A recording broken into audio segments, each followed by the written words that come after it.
start. All right. What's up, guys? This is Livin the Dream podcast, and I'm Sam. And today we've got a great guest on the show. I've posted about him. I've shared his posts on LinkedIn. The last episode was actually inspired by his post on LinkedIn.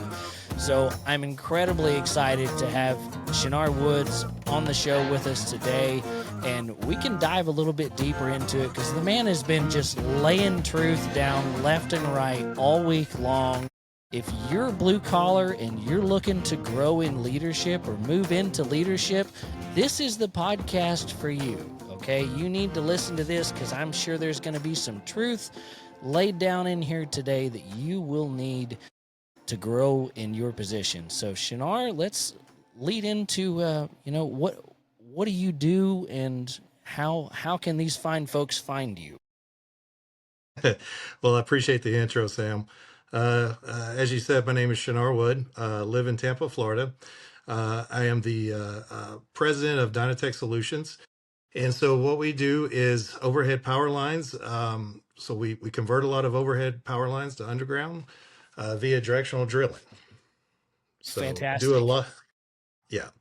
So I think we're probably pretty close, operating close to you. We opened up an office there for PSO in Oklahoma and Broken Arrow. So we've actually expanded out to there as well within the last month. Wow. So, all right. Yeah. So we I'm sure are you're steadily growing. I'm sure you're in a warmer climate currently. It's a whopping 46 here. Yeah, it's so I actually had to come to Raleigh this weekend. The daughter had a soccer tournament, so not as warm as Tampa. Tampa's typically in the 70s and 80s right now. When the guys leave out of Tampa to go to Oklahoma, that's I don't think many people have a lot of Carhartts or insulated Carhartts, and it is badly needed. Yeah, this time of year it is, sadly. So yeah, so started the company, did the military thing for about 10 years. I got out as an aviation warrant officer. Prior to that, I was paying for college and doing this line work, directional drilling to pay for school. 9/11 happened, and like a lot of guys, I was like, hey, I need to go fight. So enlisted in the Army. As I was starting to get out, it was like, hey, the market and economy is crashing here in 06 and 07. So I was like, probably need to rethink me getting out and having a secure job. So applied for a flight school, got picked up for that and done that. And again, at that point in time, it's like either I need to get out or this is going to be a career thing. And probably wasn't as fair to my wife and family at that point in time with deployment. So I was like, well, this is probably where I need to exit stage left. So when I got out, I'm like, hey, what am I going to do? Because I've already kind of missed the corporate ladder and whatnot. And I was like, well, I know directional drilling and I know power work. And so started Dynetek Solutions in November of 2014. And as of December 23, I actually sold to Thayer as a private equity strategy buy for them. So sold the company, stayed on with those guys, and still here and expanding the company as we speak. Fantastic. Awesome. So as far as what you're looking for as, we've talked about the post previously about, the promotion trap and, what do you see as being a downfall to a lot of, we'll not even say blue collar, we'll just say just companies in general in the promotion aspect of it? So I see it on two fronts, right? Like I don't put as much onus on the guys because they've never been told or taught how to like, hey, what is the expectation to grow? It's always just been a lead, or not lead, but just manage to whatever the numbers are, right? And no one really teaches these guys how to manage to that point in time, right? And so where I think companies as a whole in the industry fail is we don't take enough time to put enough training into our guys. And I don't mean to the craft. Like I think there's a lot of solid guys out there that OJT takes care of a lot of that. But just, and I'll use the lineman or drillers in my scenario. Like there's a great lineman out there and there are great drillers out there. But just because they're great in those areas does not mean that they're going to be a great GF or superintendent or director, because no one's taught them ever how to look at numbers, what does this lever do over here if I pull this number to, move numbers one way or the other? And then it starts to look like a whack-a-mole and everybody's in chaos, and no one knows what it looks like. And so that's more or less the mindset of the promotion trap, right?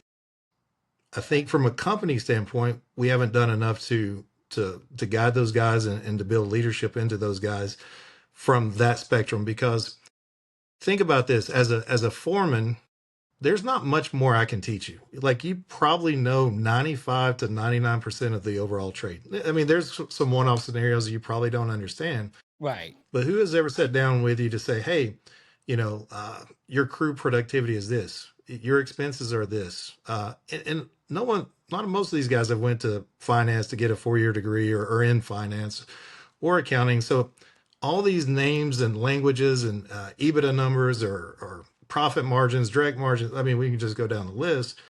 A lot of these guys are like, hey, I didn't sign up out of high school to go do that. I love doing what I'm doing.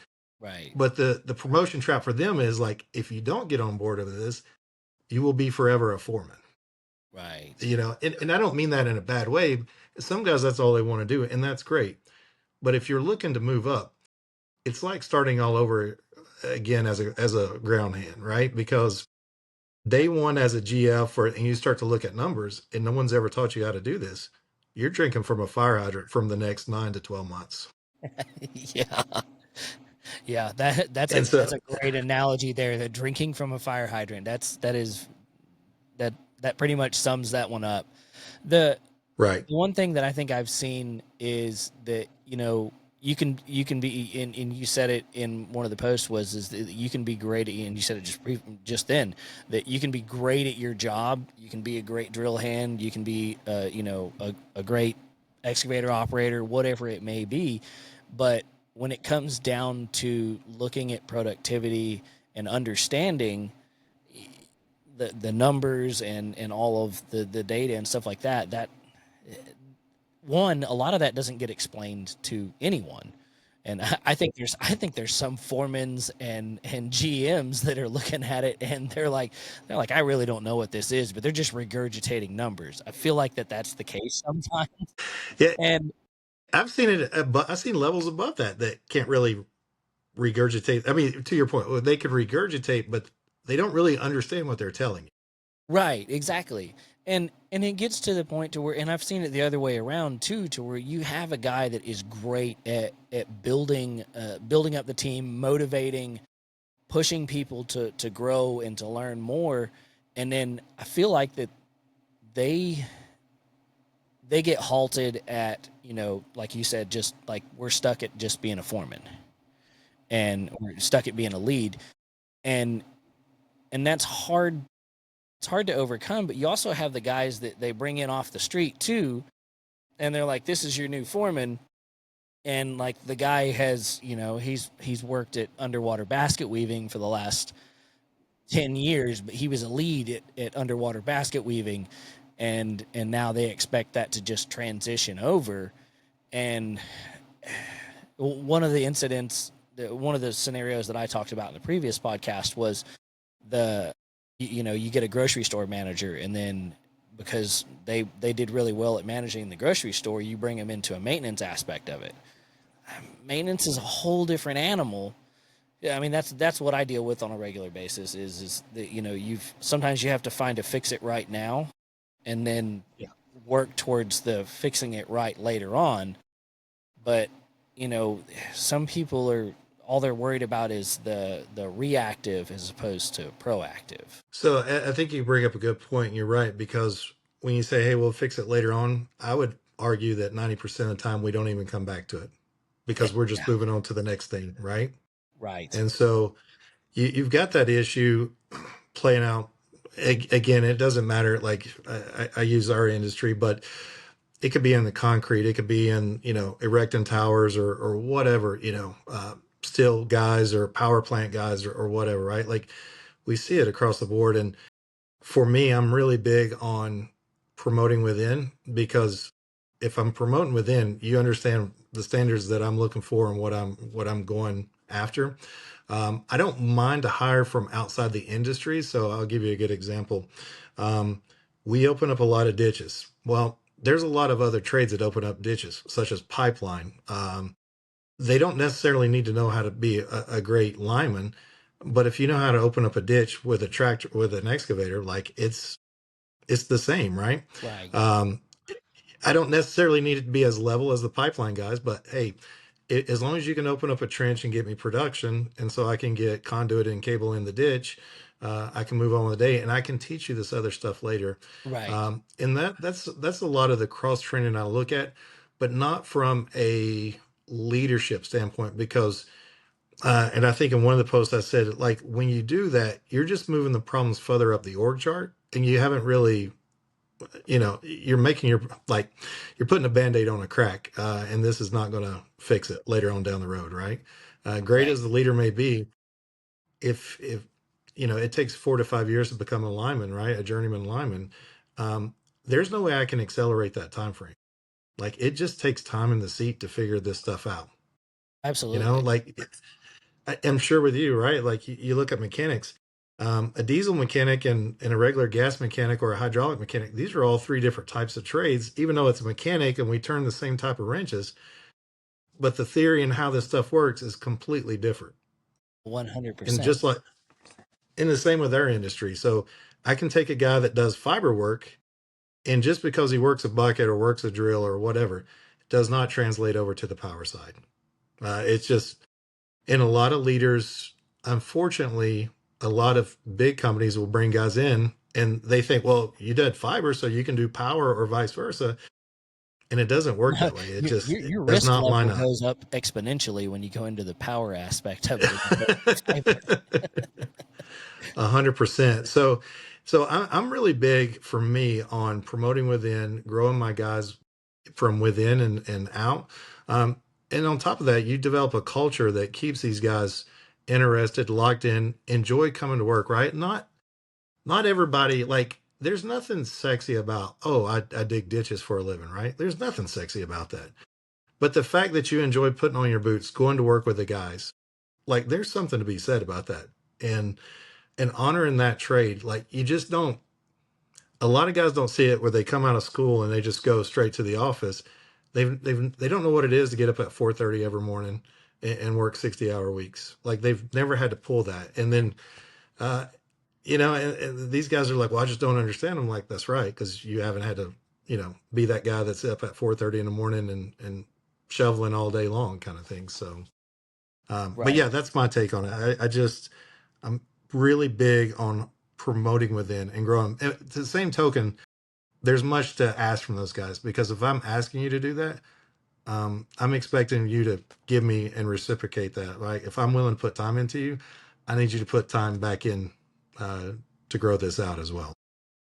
Exactly. Well, and that's one of the things too. Like, and we had talked about this prior to recording. Is one, you have to train the replacement, and two, there was another post, and I can't remember where it came from, but it's just stuck in the back of my mind that you aren't truly a leader until you have created another leader, until you're able to Yeah. develop someone else to that leadership standpoint. You're not even a leader. So I think that's a very valid point. I hadn't heard that until it might have been on your episode, or I forget where I heard it at, but I think that is a extreme valid point. It's almost like, you're not a undisputed champion until you defend the belt, right? There you go. Uh, Yeah. and so in this case right here, like, if you have not trained your replacement, the only thing you're doing is holding someone back. Right. And a lot of these guys, they've been brought up to be job scared or whatever. Yeah. And I can't speak for every organization, but I know for me, if I see that, like, I'm pretty quick to, hey, we got to get that guy out of there. We got to rotate these guys around or break up that crew or whatever, just because the fact that these guys are holding the next line of foreman up. And it puts pressure on me, that because I have to go find the other work to ensure that we're still growing that out. Well, and I think that goes back to the culture aspect of it too, like you were talking about previously. Is as long as you're creating that environment and that culture within the company that, hey, if you share, you'll grow, and I Right. think that's critical for for any industry at this day and time is to, you've got to let everybody know that, even the guy that's got a shovel in his hand and he just started 3 weeks ago, he has to be able to see that, his foreman started off with a shovel in his hand digging a ditch. And Yeah. that communication and that culture is helps a lot of that. And I hope that's what you were meaning by the job scared, is that, people are so worried about losing their job that they retain all of their tribal knowledge. Yeah. So I would take it even a step further. And this is the part where I would hold the organization more hostage on this, because they've fostered that type of atmosphere or that culture, to let that happen, because they're like, well, Johnny's over here still making numbers. Well, well, the numbers are good. We don't want to mess up that. And I'm like, well, that's great, but why not try to complete or have two or three other Johnny Crews running around, and let him just keep on bringing these guys up. But at some point, Johnny will not be a spring chicken, right? And so we're going to need to bring this guy out of the field and say, hey, what worked for you so well? Like, I need you to replicate that with these other 3 to 5 crews or 10 crews, whatever the setup is. But I put the other part of that too is, um, I see a lot of companies where I don't know if they necessarily foster it, but just because of their actions, it manifests itself. Is these guys don't want to talk about what worked, what didn't work, or try to promote some of these other guys, because they feel like they're losing their power, or they're posturing for another position, right? And it is Right. probably the worst setup you could possibly see. That, hey, I don't feel comfortable coming forward to say, hey, I'm not getting production because of X, Y, and Z. Um, and then the other foreman's over there saying, well, Johnny can't get the production now because, he's doing this or that or whatever. But no one's ever took the time to, like, hey, let's talk about this. This is not a table to throw each other under the bus, but, like, hey, let's fix it so we can all grow this and, benefit from it, kind of thing. So I still put a lot of onus back on the organization as much as I do the employees. Yeah, no, and I'm in agreement with you on that one too. So there was another post for LinkedIn. Simon Sinek was talking about why toxic leaders get promoted, and it's a lot of companies look at the highest producing person, and they're not really looking at the network or the trust that they have. He uses a graph that is, it's productivity versus trust, and he refers to the SEAL Team 6. And they were like, well, how do you select people that advance in SEAL Team 6? And it's a balance between productivity and trust. And it's like, yeah, you get the job done, but nobody trusts you. So I don't want you in that realm. So if yeah, okay, fine. So there's everybody trusts you, but you don't really get a lot done. So sometimes it's that middle of the road productivity, middle of the road trust, or high trust, middle productivity is the kind of guy that you want to find, because that's the guy that has the relationship with, and that's the culture aspect of it again too, is that it's not just a you're my subordinate. It's we're in this together. We're all here to make a paycheck. Yeah. And in order for us to continue to collect a paycheck, we have to do our jobs and do them well. And the Right. better we do those jobs, the better off everyone is. And Right. So, I agree with everything. So I remember that video, and that is a great video with, Simon, Sinek. I'll put Um, a link. I'll put a link here or a little tag or something up there that you guys can find it. yeah, yeah. So it is a phenomenal. I think it's only a 2 or 3 minute clip, but it's worth its weight in gold.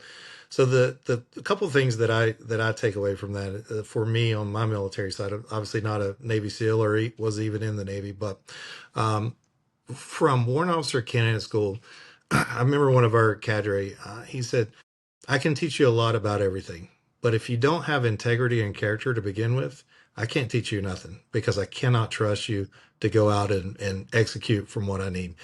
And the same can be said in the business world. Like, I can teach you lineman stuff. I can teach you how to drill. I can teach you all the, the fundamentals of the everyday job. But if you're sitting out here lying to me, or you don't have the, the character or the integrity that I need, I don't know if you're safe. I don't know if I can trust your numbers. And it just creates a bigger hassle from that. The other thing that I take away, which was not in the special forces, but they have a thing called, they're just a force multiplier. And so what that means is, um, you may have a title, and that might be your primary function, but you're probably going to wear a multitude of what they call additional hats. So for me, it's like, just because you're a driller doesn't mean you won't be pulling cable and setting transformers. And just because you're also a driller doesn't mean that you won't play shade tree mechanic. And so Yeah, yeah, yeah. I don't want to take away from a certified mechanic, but you got to do bush fixes, right? And Oh, so absolutely. everybody's got to be able to wear a multiple of hats.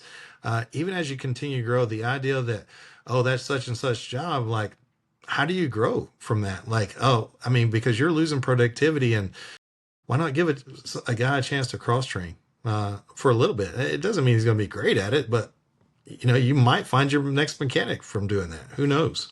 Well, and there's a little Hobby Lobby sign that one of our utilities had gotten me for a birthday one time, and it says, "Do today what others won't, so tomorrow you can do what they can't." That's right. And and that's one of those things that I feel like that's one of the things that's helped me to progress, is that I looked at the things that everyone else doesn't want to do, and I go learn how to do it. If everybody's like, "Oh, that's really complicated. Do you really want to mess with that?" Yeah, exactly. That's exactly what I want to learn, because if I can learn that, then that means that everything else is going to be simpler. And you find those hard things, the things that, and it's just like you said with the cross training, is don't be afraid to do other tasks outside of your wheelhouse. It's like, just because Right. you're a hydraulic specialist doesn't mean that you can't go and become an HVAC specialist or an electrical specialist. So don't be afraid to branch out and learn those things, because it may actually help you in your specific position in your category of work, because now you have the understanding of all of it. It's Yeah, that's right. start to finish. So Well, I mean, it's like this. Like, drillers are notorious for messing up, unfortunately, people's yards when you bring heavy mechanized equipment into people's front yard. So when they say, "Well, we're not really good at landscaping," I'm like, "We're going to learn. We're going to learn how to be good landscapers today," because I'm not bringing in a landscaping company to figure this out. And we work with shovels every day. I'm pretty sure we can handle a rake to figure out how to get this flat, right? So, yeah, um, there. But to your point, that is correct. It's like, you got to be able to cross train, and again, to take it a step further, as you move up, you never stop learning as you move up the career ladder, right?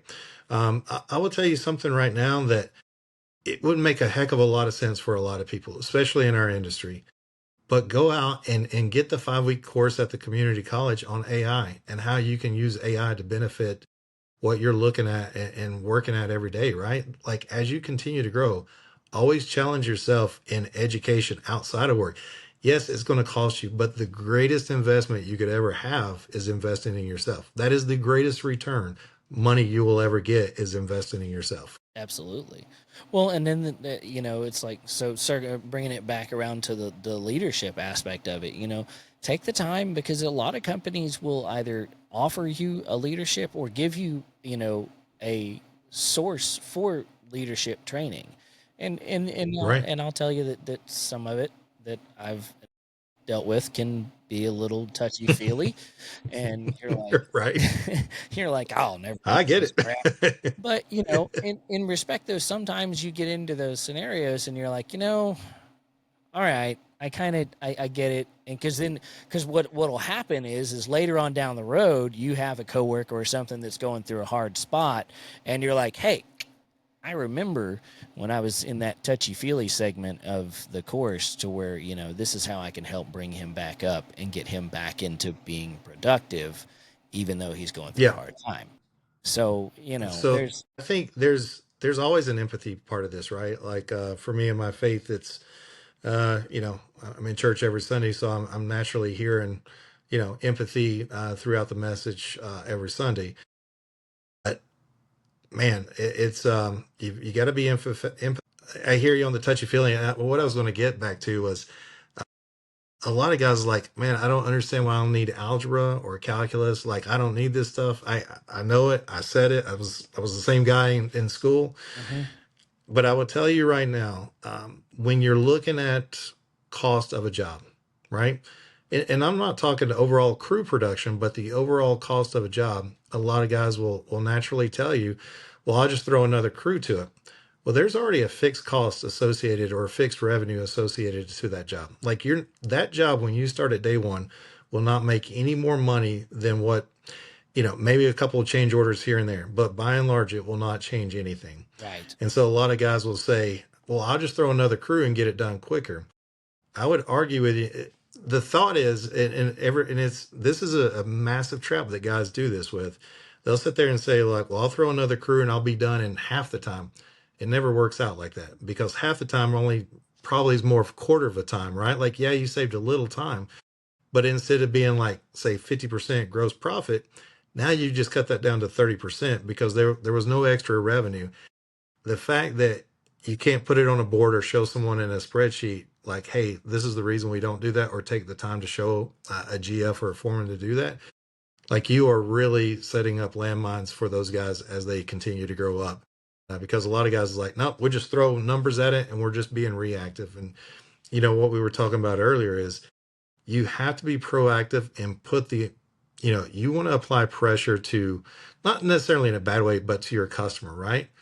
If you always have the answers for your customers and they're coming back to you, or they're putting the pressure on you, you're being reactive. And it's hard to be, successful in any of this blue collar stuff unless you're putting pressure on them. Like, hey, Mr. Customer, I have X, Y, and Z done. This is what it looks like. Um, but if you're being reactive, you will never have the time to be able to outlay that Yeah. and show that, because you're just, yes, sir, I'll go over there and do that next and take care of this or whatever. So, um, short, long story short is, man, always just invest in yourself. Even when you think you don't need this education in class, it's amazing how you can use it in the field. Yeah, absolutely.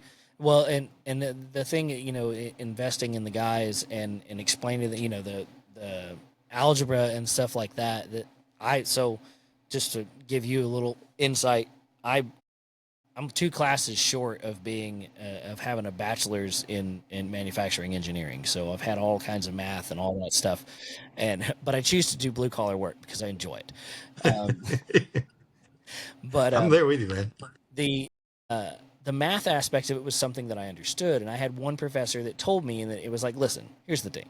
He goes, I don't expect you to memorize all of this stuff. He goes, but I do expect you to memorize where to go to get it. And, That's right. to as long as you can apply it, that's what I want to see. I want to see that you're able to apply these formulas or whatever to get to the end result. Uh-oh. So what I was saying is that, my professor was more focused on us being able to use the information as opposed to having it memorized. And it's one of those deals. It's being able to apply the formulas to life. And I'm with you. I was like, I'll never use this stuff. I don't understand it. And then I find myself plugging information into mathematic equations to find the square footage of the machine or a feed rate or something along that lines in order to move forward. And it's, math is everywhere. If you can understand just the concept of some of the algebra, it will help you tremendously, because there's always some sort of calculations. I'm sure in directional drilling, there's a lot of it, because you've got to figure out how to get that thing rotated to where it comes back up, 100 yards or 200 yards away when you're on the other side of the road and you're doing it blind. The directional drilling linear feet fascinates me. Linear feet, by the way. Linear feet. yeah. Sorry. No. I mean, you're right. I'll give you a good example too. As you progress in your career, and maybe you take a path toward estimating, right? There will be contracts or bids that come out. They'll say, "Hey, we want to know the square foot of concrete for 500 linear feet." right? And you're like, well, wait a minute, my concrete comes in cubic yards. So you got to figure out, and a lot of guys will get tripped up cubic yards to square feet, and you're like, wait a minute, those are not the same, right? And so, luckily we have AI for that quick math today. But prior to AI being relevant, like you needed to figure out how am I going to convert this, Yeah. and so it is used. And I was in the same mindset. So when I got out of the army and I started this, like I had the 4-year degree, but it was in criminal justice. So I was like, I just needed a degree to go fly. That was my main concern, right? And it Okay. was the easiest, it was the quickest, easiest path. But then when I got out, I'm like, hey, I probably really need to understand these financial things, right? Like I feel pretty good about them, but I don't know what I'm looking at. So I went back to school at night to get my MBA and was able to achieve that.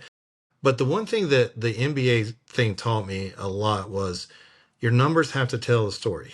And if your numbers are not telling a story, like, and they really have to articulate, like an accountant, I say this a lot. I said, and I love accountants because they're very black and white, and they're like a welder with a sense of humor of a welder, right? Like they will, it's either got to go in this bucket or that bucket, and there's no ifs, ands, buts about it. It's this, right? Yes. Well, a finance guy will look at that and he'll say, well, this number's in over here and it looks like this because of this, and this, right? And I think any good leader should be able to look at those numbers and like, hey, what story does that number actually tell me? And how can I talk to that number? And so that's a piece of it as operators as we're coming up, whether you're within an organization or you have your own company, your numbers have to articulate a story and you really have to understand why those numbers are telling you what they are. And as much so like what levers do I need to pull in the field? Right. And so I think that's a big piece of it as well. Well, and another thing too is this goes back to that trust scenario too. Is you have to have people in place that are inputting that data and giving you those numbers that you trust, that are going to give you accurate numbers, and you can't instill a spirit of fear with your we'll say stakeholders or employees, whatever they may be. You can instill that spirit of fear that if you're not hitting the numbers, then we're going to beat you over the head and you're going to lose your job, because you're not going to get accurate numbers, period. If they're scared Right. they're going to lose their job, they're going to fudge their numbers, or they're going to do what they can to give you the numbers that you want.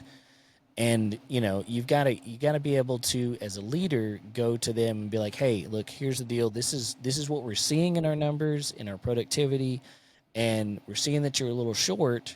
What are your hangups? What can we do to help you to achieve those numbers? Not you're not achieving the numbers we want you to, and if you keep this up, we're going to send you on down the road.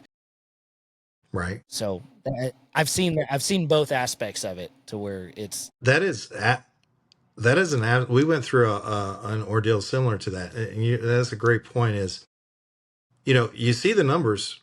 My first question is, can I trust the numbers? Right? Not necessarily from the field, but even within the office, right? So the one thing that I'm very big on is checks and balances. Checks and balances from the field, checks and balances from within the office. And only because I've been looking at numbers for so long, right? So I don't expect everybody to be able, like within my organization, to pick it up as quick as I'm looking at it, because that's all I've done for the last I don't know how many years. But I looked at the numbers one day and I said, "Hey, I don't know what's going on," but I said, "This is not the number." They're like, "Well, what do you think the number is?" I said, "I don't know what the number is, but I know that that's not the number based on the productivity, uh, based on the sheets that I'm looking at, right? I just know that that's not the number." And sure enough, what had happened was there was a couple of fat finger numbers going in, in the data entry part as well. But it took everybody like rechecking every piece of the flow process, if you will, to go back through this. But man, it is the checks and balances are big, and a lot of people we say checks and balances, and they don't truly understand what that is, right? And so for me, like I'll give you an example as that daily unit sheet comes in. Um, I'm not necessarily looking at every single thing in that, but I'm doing heavy spot checks. And I'll have my eye on two or three things that I'm looking at to see if that matches up. And I'm like, hey, if I know that based on the units that I've looked at today, here's a good roundabout number. And again, if I'm not seeing that, populate like, hey, we need to go back and check this, right? Or, Right. hey, you told me this much production was in the ground, um, but I'm telling you my revenue numbers do not show, do not replicate that. So we need to go back to the drawing board and figure out what's up, what's what here. So checks and balances in a lot of processes. There is a double-edged sword that it could become too like overburdensome and take time away. But at the high level stuff, if you're talking productivity, is their flow process right? Or do these numbers even make sense? And it's really training all the way down to the foreman what we're looking at. And it goes back to instilling that, hey, Mr. Foreman, I'm looking at this. You also need to be looking at this before it lands on my desk. Right. Yep. Well, and the checks and balances too. A lot of people put too much into a check and balance to where it's a check. It's not an investigation. It's just a check. Yes, yeah, that's correct. And That so that's something too that needs to be instilled, because a lot of people will dive too deep into the details, and it's like, listen, you're getting lost in the weeds. I need you to check this. right. Yeah, this piece right here. Yeah, and I mean, here's the other part. I will tell this for all the listeners out there. If you're not comfortable with Excel, I would say there are free courses online right now. Like, Oh yeah. please, please, please. Like, I don't necessarily need my foreman to develop pivot tables and power queries and all the crazy stuff, right? Right. But just know how to like do a simple formula, manipulate the overall spreadsheet, and work with it, right? Just knowing that can probably save yourself a lot of hassle out there in the field. It's just like, hey, you know, if Johnny's got to get 300 foot in the ground, or you got to turn 3 tickets a day, what does that look like for the week, right? In my latest post, it's like, hey, let me plan out like when it's Thursday, I'm already thinking about Monday. Like whatever happens Thursday, Friday, or Saturday, if we're working, is going to happen. Like I need to be worried about Monday, Yeah, and that's already got to be laid out.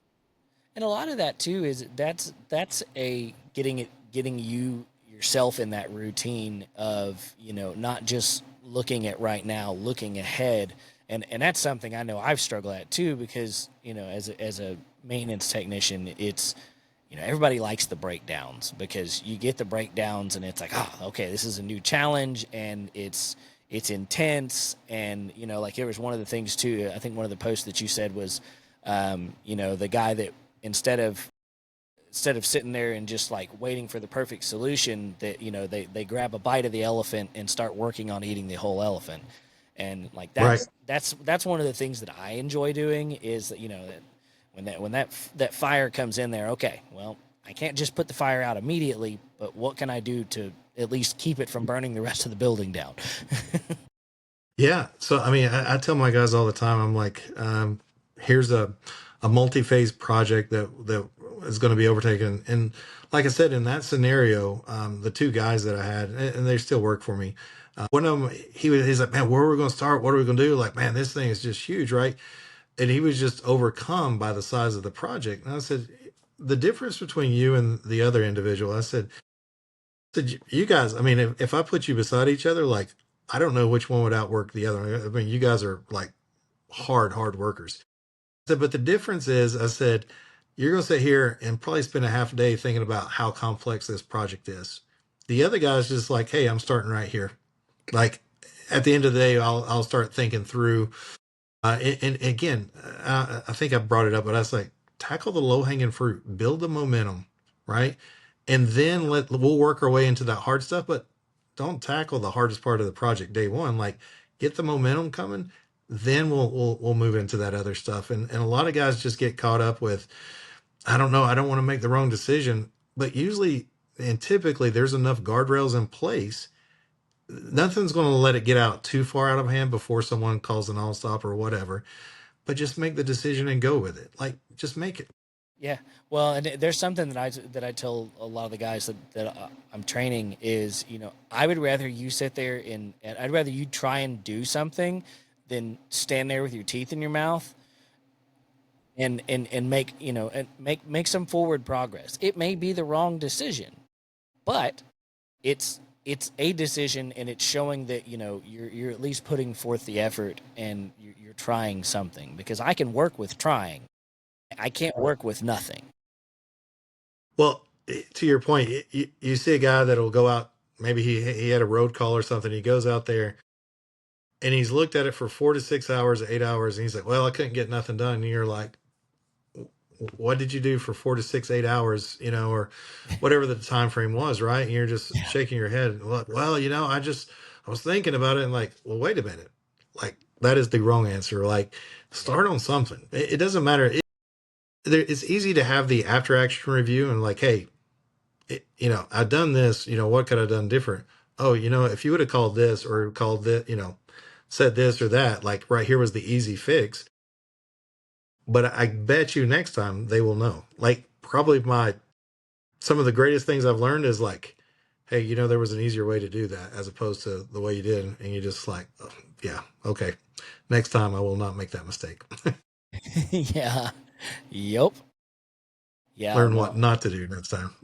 yeah, exactly. I have a joke where it's everything I seem to do seems to be a project with Sam, because it's a 15-minute project that turned into a 3-day catastrophe, and and I haven't figured out how to mitigate that problem yet. It just always seems to be that way. Enough so that apparently I've coined a term for it. So uh, but but there's a lot of things that I've gained from those 3-day catastrophes, to where it's never the same problem. It's always something different, but it's one of those deals where it's like, hey, well, for instance, the tractor behind me here, it started off as I'm going to check this, to I've now taken the hood, I've pulled all the wiring, I've got the distributor off of it, and it's all snowballed. But it's one of those, I found one problem after the next, and I'm like, well, I might as well just fix them all since I've got it all torn apart. And so, but it's I mean, honestly, but if you didn't do that, right? Like, I guarantee the next tractor that comes in, probably like, hey, you know what? Before I buy this, let me go ahead and check on these 4 or 5 things that I don't want to deal with again. right. Yeah, yeah, it's very true, very true. Well, man, Shenar, this has been a terrific episode, and I'm sure we could probably keep going on for many hours. But I'm going to go ahead and wrap it up here at the end. And I appreciate your time. I appreciate your knowledge. And if you guys aren't already following Shenar on LinkedIn, go find him. The guy has some great posts. Shenar, how can they find you elsewhere? Yeah, so I'm not very social media fluent. I am on LinkedIn, but I think it's linkedin.com, Shenar-Wood, um, singular wood, not with an S, but Shenar.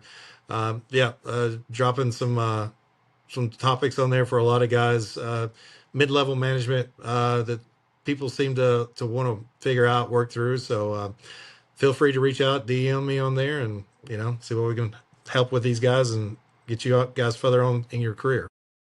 Fantastic. Well, thank you again for your time, and we'll see you guys next week. If you're late, you're lost.